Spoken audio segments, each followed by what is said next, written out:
ये हो गया आपका पश्चिम बंगाल। पश्चिम बंगाल भारत के पूरब में है, लेकिन नाम है इसका पश्चिम बंगाल, क्योंकि इसका विभाजन 1905 में हुआ था। तब ये वाला बांग्लादेश नहीं था, भारत का ही हिस्सा था।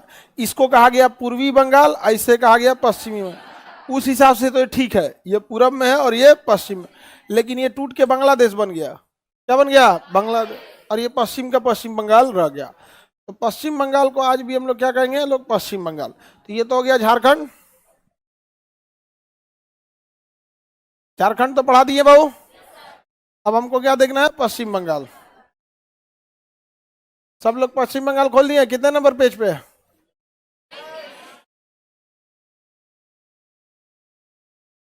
सब लोग खोलिए बाबू, पश्चिम बंगाल हो गया। देखिए पश्चिम बंगाल जो है ना, काफी समृद्ध है। यहाँ पर किसी भी जगह को समृद्ध बनाने के लिए कई चीजों की आवश्यकता होती है। सबसे पहला चीज है कि वहाँ के लोग शिक्षित होने चाहिए। अगर लोग शिक्षित नहीं है ना, तो समृद्धि किसी काम की नहीं रह जाती। वरना सबसे ज्यादा संसाधन और खनिज तो अफ्रीका महाद्वीप में है, लेकिन लोग ही वहाँ शिक्षित नहीं है। चौपट है, सब पूरी तरह से तबाह है। समझ में आएगी नहीं आ गया? तो उसी तरह से पश्चिम बंगाल में शिक्षा का कोई कमी नहीं है। पूरे समाज क्या है? शिक्षित है यहाँ पश्चिम बंगाल में। एजुकेशन की कोई कमी नहीं है। आप देखिएगा एक से एक विद्वान, रविन्द्रनाथ टैगोर जैसे हो, या फिर कभी भी एजुकेशन, बंगाली पीछे नहीं रहे से एजुकेशन के मामले। और अंग्रेज सबको भागना पड़ा इन लोग के वजह से। यहाँ पे ये कलकत्ता जो थी ना, और कैपिटल बन चुका था किस चीज का? तो विद्रोह का। ज्यादातर आंदोलन वगैरह कहाँ से हो रहे थे? कलकत्ता से हो रहे थे। यहाँ पर खनिज भी ज्यादा है, रानीगंज कोयला क्षेत्र वगैरह। पर्यटन भी ज्यादा है, दार्जिलिंग, सिलीगुड़ी, जलपाईगुड़ी, ये सब चीज यहाँ पर। इंडस्ट्रियलाइजेशन भी है, समुद्र है, तो जिस वजह से समुद्र का से इंटरनेशनल व्यापार भी हो सकता है, और समुद्र से मत्स्य पालन भी हो सकता है। पर्यटन भी है, सब चीज है वहां पे बंगाल में, जो चीज एक समृद्ध जगह को बनाता है यहाँ पर। तो किसी भी जगह को समृद्ध वहां के लोग बनाते हैं। हमारे यहाँ पर्यटन का बहुत अभाव है। पर्यटनों का क्या है? बहुत अभाव है। कोई विदेश से बिहार में आते हैं लोग, तो बेसिकली आप अगर ध्यान से देखिएगा ना, गया और राजगीर, उसमें भी वो धार्मिक पर्यटन है। आप अगर गौर कीजिएगा तो बौद्ध लोग आते हैं गया में। अब अगर कोई हज करने जा रहा है तो पर्यटन नहीं है, तो धार्मिक पर्यटन में आप उसे डाल सकते हैं। कोई अमरनाथ जा रहा है, वैष्णो देवी जा रहा है, तो धार्मिक दृष्टि से जा रहा है। तो हम लोग पर्यटन के मामले में बहुत पीछे चले गए, बहुत पीछे यहाँ पर। उस मामले में पश्चिम बंगाल ठीक है। पश्चिम बंगाल को आप ऊपर से अगर हम पढ़ना स्टार्ट करते हैं, तो यहाँ पर आपको मिलेगा दार्जिलिंग, सिलीगुड़ी, जलपाईगुड़ी, एक ही पास, 3 गो। दार्जिलिंग, सिलीगुड़ी, जलपाईगुड़ी मिल गया? मिल गया कि नहीं मिल गया? सबसे ऊपर दार्जिलिंग मिलेगा, सिलीगुड़ी मिल गया, सिलीगुड़ी, जलपाईगुड़ी। दार्जिलिंग नहीं मिला? तीनों जगह मिल गया, सिलीगुड़ी, जलपाईगुड़ी और दार्जिलिंग। दार्जिलिंग मिल गया। सिलीगुड़ी जो है वो लकड़ी प्लाईवुड के निर्माण बहुत ज्यादा होता है सिलीगुड़ी में। जलपाईगुड़ी, वहां पे एक रेलवे का बहुत बड़ा यार्ड है, new Jalpaiguri. New Jalpaiguri, LJP, NJP, new Jalpaiguri, NJP बोलता है सब शॉर्टकट में, NJP, न्यू जलपाईगुड़ी। यहाँ पर आपको सिलीगुड़ी मिलेगा, जलपाईगुड़ी मिल गया। यहीं पे आपको दार्जिलिंग चाय के लिए। दार्जिलिंग किस लिए प्रसिद्ध है? दार्जिलिंग चाय के लिए प्रसिद्ध है। किस चीज के लिए? चाय के लिए प्रसिद्ध है। कौन? दार्जिलिंग। समझ में आ गया कि नहीं आ गया? यहाँ पे सिलीगुड़ी जो जगह है, सिलीगुड़ी में एक एयरपोर्ट है, उसका नाम है बागडोगरा। सिलीगुड़ी अगर आपको जाना है तो किस एयरपोर्ट पे उतरेंगे? बागडोगरा एयरपोर्ट। तो वहां के लोग का ट्रांसपोर्टेशन भी सिंपल हो गया यहाँ पे। अगर आपको बंगाल के ऊपरी भाग में जाना है तो किस एयरपोर्ट पे उतर जाएंगे? बागडोगरा। अब बंगाल के निचले भाग में जाना है, कलकत्ता एयरपोर्ट पे उतर जाएंगे। कहाँ उतर जाएंगे? कोलकाता एयरपोर्ट पे। बेहतरीन हो गया यहाँ पे। और हमारे यहाँ तो दरभंगा, ठीक है दरभंगा एयरपोर्ट है, लेकिन पटना से ज्यादा संभावना है दरभंगा एयरपोर्ट की। तो अगर उसे बढ़ाया जाए तो एरिया बढ़ सकता है। तो जलपाईगुड़ी, सिलीगुड़ी एयरपोर्ट का नाम क्या है? बागडोगरा एयरपोर्ट। आप टिकट कटाएंगे तो बागडोगरा का भी ले सकते हैं, सिलीगुड़ी ले जाएगा वहीं पर। और वो मिलिट्री एयरपोर्ट है। कौन सा एयरपोर्ट है? एयरफोर्स का है वो। समझ में आ कि नहीं गया? वहाँ फोटोग्राफी सब अलाउ नहीं रहता है। इन्हें कि वहाँ सब लड़ाकू जहाज वगैरह के खड़ा रहने के लिए बंकर वगैरह सब बनाया जाता है वहाँ। बागडोगरा एयरपोर्ट समझ में आ गया? कहाँ पे वो? सिलीगुड़ी। दार्जिलिंग चाय उत्पादन, पर्यटन के लिए दार्जिलिंग फेमस है, बर्फीला क्षेत्र है, चाय पहाड़ वगैरह बहुत ज्यादा होता है यहाँ पर। अब यहाँ पे ना पश्चिम बंगाल एकदम पतला हो जाता है, देख रहे हैं? इस पतले जगह को कहते हैं सिलीगुड़ी कॉरिडोर। क्या कहते हैं? सिलीगुड़ी कॉरिडोर। और ये एकदम पतला है, मुर्गी के गर्दन जैसा, जैसे मुर्गी का गर्दन होता है ना, एकदम पतला जगह है, मुर्गी के गर्दन जैसा है, तो उसी को हम सिलीगुड़ी कॉरिडोर कहिए या चिकन नेक कहिए। ये भारत की सबसे बड़ी कमजोरी है। अगर ये काट दिया 8 गो राज्य कट जाएंगे, अगर ये कट गया ना तो 7 गो तो ये गए, एगो सिक्किम, 8 स्टेट कट जाएंगे भारत से। इतना टफ है ये सिलीगुड़ी कॉरिडोर को मेंटेन रखना यहाँ पे। तो ये हमारे लिए बहुत बड़ा सरदर्द है। बस एक चीज का टेंशन नहीं है, इसे काटने वाले दोनों देश कमजोर हैं, यहाँ से बांग्लादेश और यहाँ से नेपाल। ये चिकन नेक को सिक्योर करने के लिए हमें बांग्लादेश के साथ रिलेशन कैसा रखना है? जो भारत के खिलाफ यहाँ पार्टी आएगी उसे चाइना तो पैसा देगा, पूरी उसके चुनाव जीतने में मदद करेगा। और चुनाव पैसा पे तो भारत में बड़ी आराम से चेंज हो जाते हैं सब। यहाँ चाइना के पास पैसा की कमी नहीं, वर्ल्ड बैंक से ज्यादा पैसा किसके पास है? चाइना के पास है, दे देगा, कहेगा बांट दो यहाँ पे। समझ में आएगी नहीं आ गया? आज नेपाल की गवर्नमेंट एंटी इंडिया होते जा रही है, समझ में आ गया कि नहीं आ गया? बांग्लादेश को हम लोग बैलेंस करते करते परेशान हो गए। म्यांमार चाइना की गोद में जाके बैठ चुका है। चाइना और पाकिस्तान का तो कहना ही नहीं है। श्रीलंका नीचे आंख दिखा रहा है, मालदीव भारत में आया नहीं मिलने के लिए। इतना छोटा सा देश मालदीव, भारत आया नहीं, चल गया तुर्की मिलने के लिए। यहाँ पर हमारी विदेश नीति जो है ना बहुत तेजी से गड़बड़ होते जा रही है। मीडिया में दिखाना विदेश नीति अलग होता है और ऑन ग्राउंड रियलिटी अलग होता है। पहले हमें अपने पड़ोसियों को तो सिक्योर करना है। तो ये सिलीगुड़ी कॉरिडोर या चिकन नेक की सुरक्षा जरूरी है कि नहीं? यहां से महानंदा नदी निकलेगी, देखिए नदी निकलेगी महानंदा, मिला?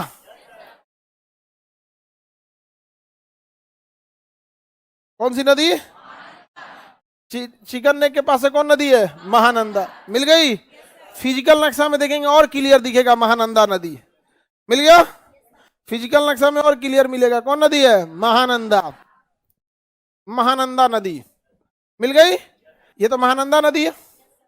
और यहां से एक नदी जाएगी तीस्ता नदी, बांग्लादेश में चली जाएगी। कौन नदी? तीस्ता नदी चली गई, जलपाईगुड़ी के नीचे मिलेगा। कौन सी नदी? तीस्ता नदी। तीस्ता नदी मिल गया? नहीं मिला? कौन नदी है? तीस्ता नदी। अभी सिक्किम में ना जो तबाही आई थी, तो तीस्ता नदी ने इतना भयानक बाढ़ लाया था ना, इतना भयानक तबाही लाया था जिसका कोई हद नहीं। लोगों के दुतल्ला घर में ना नदी घुस गई थी। 2 मंजिला घर है ना, तो उसमें नदियां घुस गई थी, तबाह हो गया था। और सेना के जवान जो ट्रक वगैरह लगाए थे ना, ट्रक में आर्म्स एम्युनिशन रहता है, सब दह गया। और कई सारे सेना के जवान शहीद हो गए वहां पे, बॉडी ही नहीं मिला, ट्रक का ट्रक गायब हो गया। और उनके अंदर गोला बारूद था ना, वो दह गया। और कहीं जाके टकरा रहा है तो फट रहा है, इसे पानी में फट रहा है, तबाह हो रहा है वहां पे। बहुत भीषण तबाही लाई थी तीस्ता नदी। यहाँ पे तीस्ता नदी जो है बरसात में बड़ी भयानक पानी ले चली जाती है। तीस्ता नदी पे बांग्लादेश में इसी के पानी के आधार पर इस पूरे गांव की सिंचाई व्यवस्था होती है। अब पश्चिम बंगाल सरकार जो है यहाँ पे तीस्ता नदी पे क्या बना रही है? बांध। क्या बना रही है? बांध। अब बांग्लादेश हल्ला कर रहा है, क्या कर रहा है? हमारा पानी का कैसे होगा यहाँ पे, कैसे जाएंगे यहाँ है वो है। तो भाई दोनों देशों को देखना चाहिए कि ठीक है भाई, बांध बनाना इधर भी जरूरी है, पश्चिम बंगाल को भी चाहिए कि पानी चाहिए तो बोलिए बिहार से, ये बगले में कोसी नदी है, बोलिए हम लोग सप्लाई दे देते हैं यहाँ से। समझ में आ गया कि नहीं आ गया यहाँ पे? लेकिन लोकतंत्र में बड़ी उटपटांग चीज होता है, पब्लिक सेंटिमेंट। अब जो लोग ज्यादा विदेश नीति नहीं जानते हैं वो तो कहेंगे हाँ हमारी सरकार ठीक कर रही है, काहे देंगे बांग्लादेश को पानी। जो इंटरनेशनल रिलेशन जान रहे हैं उनको तो समझ में आएगा भैया, बांग्लादेश का ईगो हट मत करो। छोट मोट देश जो होते हैं सब नहीं, इनको थोड़ा ही सा फायदा चाहिए होता है। ई दे चाहे ई दे, आपको बहुत घाटा करा देगा सब। छोट मोट आदमी छोटी जरूरत के लिए आपकी बड़ी बड़ी जरूरत को खराब कर देगा यहाँ पर, तो ये बड़ी उटपटांग हो जाएगा यहाँ पे। तो हम लोग अलग टाइप के से जूझ रहे हैं। और वहां पे किसी भी चीज को, पॉलिटिक्स को क्या करना होता है? वोट से मतलब है यहाँ पे। अब पानी चाहिए तो भारत सरकार को भी करना चाहिए कि भैया पानी चाहिए, ले जाओ यहाँ से कोसी नदी को। यहाँ से ब्रह्मपुत्र नदी में हर साल बाढ़ आता है। बिहार, भारत में 2 राज्य ऐसा हो ही नहीं सकता है जो न डूबे, एक असम और एक बिहार, और इन्हीं दोनों के बीच में है ये, और तुम पानी पानी चिल्ला रहे हो भाई। पानी पानी ले, अरे खोद दो इधर से ले आ, यहां से काम खत्म, डूब जाएगा यहां से। पानी जितना चाहिए उसके लिए कस्टमाइज डिजाइन बनाइए। कस्टमाइज का मतलब क्या होता है? कस्टमाइज का मतलब हम अपनी जरूरत के हिसाब से जब किसी चीज का डिजाइन कराते हैं तो उसे कहते हैं कस्टमाइज, अपनी जरूरत के हिसाब से। समझ में आ गया कि नहीं आ गया यहाँ पे? अब जैसे सपोज कीजिए किसी को कुकर है, कुकर, तो कुकर का एक नॉर्मल डिजाइन आता है, लेकिन आप चाहते हैं कि हम कस्टमाइज कराएं, मैं दोनों साइड हैंडल हो, तो आपकी जरूरत के हिसाब से जब कोई चीज डिजाइन कर दिया जाता है तो उसे कस्टमाइज करता है। जैसे जेसीबी आती है तो एक नॉर्मल स्टैंडर्ड डिजाइन आती है, ऐसे बोकोटती है, आप कस्टमाइज बनाइए, उसका इंजन बड़ा कीजिए, इंजन बड़ा कीजिए, और बकोटने वाला जो उसका बूम है उसको एकदम चौड़ा कीजिए 20 फीट का। समझना? कस्टमर के हिसाब से डिजाइन करना, कस्टमाइज, और उसको बकोटिए। एक के बार में नहर बनाते चले। क्या बनाते चले? नहर। मशीन लगाओ, एगो बकोटे और एगो बकोटे, पिछवा जो मशीन है साइड करे, उसके पीछे वाला ईंटा बिछाए, उसके पीछे वाला छड़ बिछाए, उसके पीछे मसाला छीटते चलाए। लाइन से 10 गो मशीन चलाते रहिए, एगो बकोट रहा है, एगो मट्टी हटा रहा है, एगो ईंटा बिछा रहा है, एगो छड़ बिछा रहा है, एगो ढलैया कर रहा है, पीछे से चल दिया। 10 गो मशीन एक के पीछे एक चलाओ ना, यहाँ पे चलते रहेगा, कंटिन्यूअस होते रहेगा, यहाँ पे चलते रहा, चलते रहा। ये कौन चीज होगा? एगो बकोटेगा तो एगो दूसरा, साथ चलते रहो सब चीज यहाँ पर। नहीं समझे? बना के चलो यहाँ पे। पब्लिक को इधर नहीं चाहिए। समझ में आ गया कि नहीं आ गया?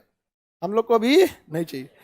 ब्रिटेन के प्रधानमंत्री जब थे ना, उस समय बोरिस जॉनसन, नहीं बोरिस जॉनसन थे उस टाइम, लॉकडाउन के समय कौन थे?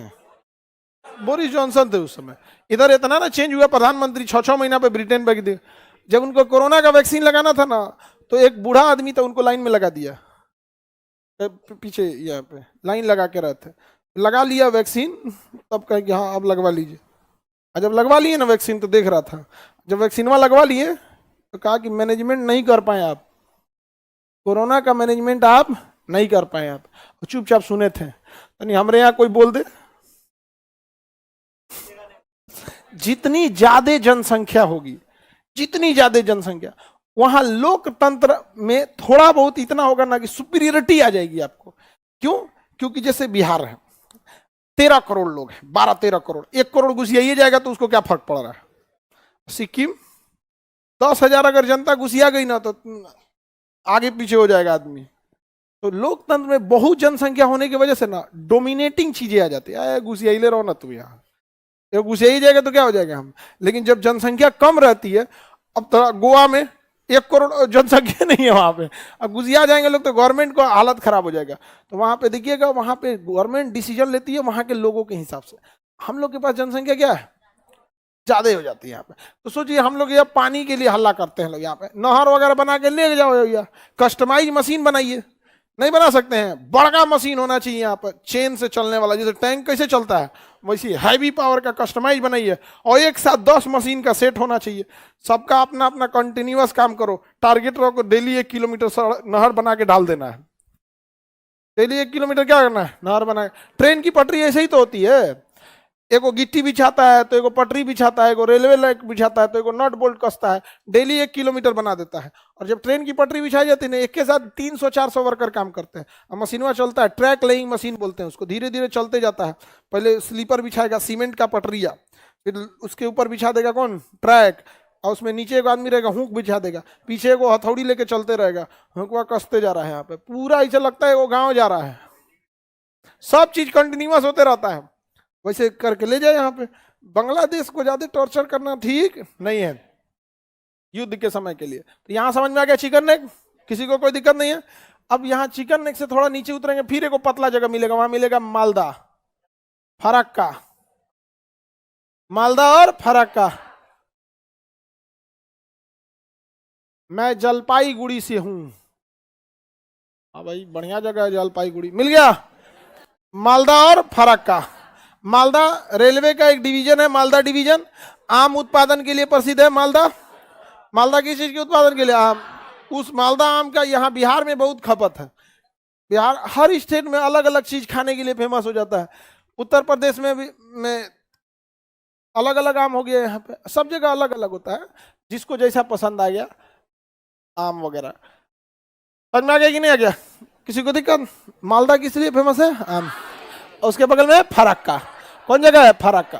अब ध्यान से समझिए सब लोग, इधर देखिए। अब एक चीज समझिए, कलकत्ता बंदरगाह जो है ना, अभी इधर देखिए पहले मेरी हो सब लोग। कलकत्ता बंदरगाह समुंदर पे है, ये नहीं है, नदी पे। किस पे है? नदी पे है। नदी यहाँ बहुत चौड़ी है नदी। तो कलकत्ता बंदरगाह किस में है? नदी पर। नदी बहुत चौड़ी है, लेकिन नदी में ना कचरा जम जाता था, बालू वगैरह का कचरा जम जाता था, हुगली नदी पर। अब देखिए गंगा नदी जो है, गंगा नदी ये हो गई आपकी गंगा नदी, कहाँ चली गई? बांग्लादेश। यहां से उसकी एक शाखा निकलती है हुगली नदी, और इसी हुगली नदी पे कौन बंदरगाह? कलकत्ता बंदरगाह। अब इस पे जब कचरा जम जाता था तो बड़े जहाज नहीं आ पाते थे, तो बंगाल सरकार ने यहाँ बांध बना दिया फरक्का में। कहाँ पे बांध बनाया? फरक्का में। फरक्का बैराज नाम दिया गया। क्या नाम दिया गया? फरक्का बैराज। और यहाँ पानी रोक दिया जाता है, और जब यहाँ कचरा जमना चालू होता है ना, तो यहाँ पे पनिया को अचानक तेजी से छोड़ता है। किस में? हुगली नदी में। किस नदी में? हुगली नदी। सारा कचरा लेके कहाँ चल गया? समुद्र में। अपने राज्य को लेकर ये लोग कितना ज्यादा सोचते हैं, सोच सकते हैं? इतना दूर का प्लान बना के रख दिया यहाँ पर, कितना ज्यादा ये लोग डिवोटेड है। और हम लोग नारा लगाने में बिहार से अच्छा कौन है, हम लोग बस इसी चक्कर में हो जाते हैं। आप कल्पना करिए, यहाँ पे फरक्का बैराज बना दिया, बांध बनाया। अब बांध बनाने के बाद जानते क्या किया? बांधवा के ऊपर सड़क बना दिया। क्या बना दिया? सड़क। और उसके ऊपर रेलवे लाइन बिछा दिया, ताकि भैया वही बहाने नदी भी हिल जाएंगे, ट्रेन भी हिल जाएगी। अब फाटक बंद करो, पीछे पानी जमा हो जाएगा, और जब इधर मलबा जमा होगा, कचरा, फाटक खोलेंगे और इधर वाला नदिया का पानी बंद करेंगे, और इधर पानी भेज देंगे यहाँ पे। अब बांग्लादेश चिल्लाने लगा, हमारा तीस्ता का पानी रोके थे, गंगा का भी रोक दिए आप लोग। कहा कि ना ना ना भाई, तुमको चाहिए तो बोलो। गेट खोल दे, गेट खोल। गेट खोल दिया, बाढ़ आ गया, वो हल्ला करना हम बंद कर दीजिए, बहुत पानी हो गया, किचाइन हो गया पूरा, प्लीज प्लीज बंद कर दीजिए, कादो कादो हो गया पूरा यहाँ। तो भारत में बंद किया यहाँ पे। कहा कि हर बात में तुम टांग लड़ाते रहता है यहाँ पे, पानी बंद कर दिया, पानी बंद कर दिया, उठा के ले जाओ अपन नदी। समझ में आ गया कि नहीं आ गया? बांग्ला किसके बारे में? पश्चिम बंगाल। अब नीचे चलते हैं। नीचे जाने से पहले इस एरिया में चलते हैं, इधर जो झारखंड के इस एरिया में चला गया यहाँ पर। ठीक है, तो देखिए यहाँ पे आपको मिलेगा पुरुलिया, एकदम कोना में जाके देखिए, पुरुलिया मिला। पुरुलिया कोना में नहीं मिला? कहाँ है पुरुलिया? अरे बबुआ एकदम कोना में मिलेगा, नहीं मिला? कौन जगह? पुरुलिया। किसको नहीं मिला? मिल गया। कौन जगह है? सबको मिल गया पुरुलिया। पुरुलिया मिल गया बाबू। पुरुलिया जो जगह है, ये अचानक से हाईलाइट कब हुआ? यहाँ एक जहाज आया, उड़ने वाला जहाज, एंटोनोव जहाज था, रसिया का बना हुआ था। वो अचानक नीचे उतरने लगा। एंटोनोव जहाज कहाँ होने लगा? नीचे उतरने लगा, एकदम हाइट पे। लोग घबरा गए, भैया यहाँ एयरपोर्ट नहीं है, कहीं नीचे ला रहा है। जैसे जब आप पटना पहली बार आए होंगे, लाइव वाले लोग तो पर पटना आए कि नहीं, जब आप पहली बार आए होंगे और पटना में जब जहाज देखे होंगे, कहते हो बाप रे कितना बड़ा जहाज दिख रहा है। हाँ, शुरुआत में 1 महीना तक लड़का अगर बाजार में कहीं जा रहा है, कुछ खा रहा है, जहाज छते पे चढ़ के देखने लगता है। और वही रहते रहते 2 महीना 3 महीना जब हो जाता है, अरे भाई जहाज जा रहा है। हम यहाँ आदत हो गया है कि बड़ा जहाज देखने का, बड़ा रहता है, हम सब चीज दिखता है, चक्का उक्का सब, क्योंकि अब लैंड करने वाला होता है। लेकिन गांव में जहाज आ जाती है तो 4 गो लड़का मिलकर देख नहीं दिख रहा है, देखा यहाँ उंगली के सीध में देखिए, देखो देख देख देख देख देख रहा है, देख एकदम जो तरीका बादल में चल गए। तो वहां कोई एयरपोर्ट था ही नहीं, वहां एक जहाज एकदम नीचे आ गया। सब लोग कहने अरे भाई साहब गिरेगा क्या यहाँ पे? और जहाज जो था ना, कार्गो जहाज था, तो उसका दरवाजा पीछे की ओर खुलता है, और वहां से ना बड़ा बड़ा ना कार्टून गिरने लगा, लकड़ी का जो होता है ना कार्टून बना, वो गिरने लगा वहां से। उसमें से कोई ढकेल ढकेल के गिराने लगा, पूरा गांव छिटा गया उसमें कार्टून से। जब उसमें खोला गया ना, तो गोला बारूद, बंदूक, गोली, हथियार से भरा हुआ था। एकदम पता ही नहीं चला, अभी तक उसका केस का कोई सॉल्व नहीं हुआ। और ये चीज गवर्नमेंट ने सीक्रेट रखा है कि आगे इन्वेस्टिगेशन में क्या हुआ क्या नहीं हुआ। उनको पकड़ के मुंबई लाया गया, फिर क्या केस हुआ क्या नहीं हुआ, आप जानते हैं क्या प्रोसेस रहता है गवर्नमेंट का। तो यहाँ हथियार गिराए गए थे, कहाँ पे? पुरुलिया में। और यहाँ पर एक हथियार बड़ी फेमस था, AK-47। AK-47 सबसे ज्यादा जान लेने वाला बंदूक है। AK-47। ये जाम नहीं होता है बंदूक की खासियत, थोड़ा भी जाम नहीं होता है। एक सोल्जर का कोई बंदूक था ना, किसी तालाब पार करने में गिर गया था, रिपोर्ट लिखवाया कि ये बंदूक नंबर इतना, बंदूक का नंबर होता है सीरियल नंबर, ये गिर गया यहाँ पर। तालाब वालाब सूखा, वहां कोई बिल्डिंग विल्डिंग बना, तो जब देखा गया निकाला गया तो 20 साल बाद वो रशियन बंदूक निकला था, तो उसका नंबर से निकाला गया इसका रिकॉर्ड, तो पता चला कि 20 साल पहले किसी सैनिक ने इसे बताया था कि तालाब में गिर गया था। जब उसे चलाया गया ना तो प्रॉपर वर्क कर रहा था, प्रॉपर वर्क कर रहा था। बहुत खतरनाक हथियार है। कौन? AK-47। AK-47 रसिया का एक वैज्ञानिक था क्लासिनिकोव, वो हथियार बनाने के लिए फेमस था यहाँ पे, बहुत बेहतरीन बनाता था हथियार, उसका क्लासिनिकोव नाम था उसका। रसिया में एक से एक ना इंजीनियर हुए हैं जिन्होंने हथियार को बनाया। क्या नाम था उसका? क्लासिनिकोव। क्लासिनिकोव, ये इनकी अभी मृत्यु हो गई क्लासिनिकोव की, अब नहीं, ये मर गया यहाँ पे, बूढ़ा हो गया। द्वितीय विश्व युद्ध के समय का है क्लासिनिकोव, उस समय भी था, और बहुत खतरनाक हथियार बनाता था। पहले जो हथियार थे वो बार बार लोड करना होता था, बार बार क्या होना पड़ता था? लोड करना। एक गोली चलाए फिर लोड किए, फिर गोली चलाए फिर लोड किए। तो इसने दिमाग लगाया, हम क्यों ना एक स्प्रिंग लगा दे, ताकि जैसे बंदूक चले तो स्प्रिंग क्या हो जाए? दब जाए, और दबेगी तो जो हमें वापस ढकेलना पड़ रहा है वो अगवा एगो स्प्रिंग लगाएंगे, गोली चलेगी धड़ाम से, हमें जो वापस ले आना पड़ रहा है टिगर, अगर हम वहां एक स्प्रिंग लगा दे तो गोली चलेगी, तो स्प्रिंग, गोली निकल जाएगी और ऊपर स्प्रिंग दबेगा, अब वापस स्प्रिंग में ढकेल देगा। वापस कौन ढकेल देगा? स्प्रिंग ढकेल देगा। तो उसने उसमें क्या लगा दिया? स्प्रिंग। अब जैसे गोली मारते हैं तो धड़ाम से जाता है आगे, गोली आगे निकल गई और उसके ऊपर क्या लगा दिया है? स्प्रिंग। स्प्रिंग दबेगा और स्प्रिंग ही वापस ढकेल देता है, ऑटोमेटिक लोड हो जाता है। कहा बहुत खतरनाक हो गया भाई, अब तो टेंशन है को नहीं, एक गोली चला ऑटोमेटिक क्या हो गया? लोड हो गया। तो स्प्रिंग, बंदूक के अंदर का स्प्रिंग गया, बंदूक गया, स्प्रिंग गया बंदूक गया, आपका काम खत्म। यहाँ पे बॉर्डर फिल्म देखे हैं, सुनील शेट्टी का स्प्रिंग में खुल जाता है, तो मेन क्या लेके आता है? स्प्रिंग लेके आता है, स्प्रिंग लगा दीजिएगा, काम खत्म हुआ। मेन उसमें स्प्रिंग पे ही काम करता है यहाँ पे। तो इसने ना स्प्रिंग लगा दिया ना, तो हथियार ऑटोमेटिक हो गया। क्या हो गया? ऑटोमेटिक हो गया। और 1947 में इसने बनाया था एक ऑटोमेटिक हथियार जो जान लेके रख दिया यहाँ पर। एक सेकेंड के अंदर 8 से लेके 16 गोली मार देता था। एक सेकेंड में कितना गोली मारता? अलग अलग मोड होता है, मैक्सिमम एक सेकंड में 16 गोली मार सकता था, इतना ऑटोमेटिक था। गोली चलाते रहिए, ऑटोमेटिक क्या होते रहेगा? लोड होते रहेगा। तो 1947 का सबसे खतरनाक हथियार बना दिया। ऑटोमेटिक को ए, क्लासिनिकोव को के, 47 में बनाया था, तो 47 AK-47। इसी का नकल करके चाइना ने बनाया AK-56। ऐसा मत सोचिएगा कि AK-56 अच्छा है, इसी का नकल करके क्या बना दिया चाइना, नाम रख दिया AK-56।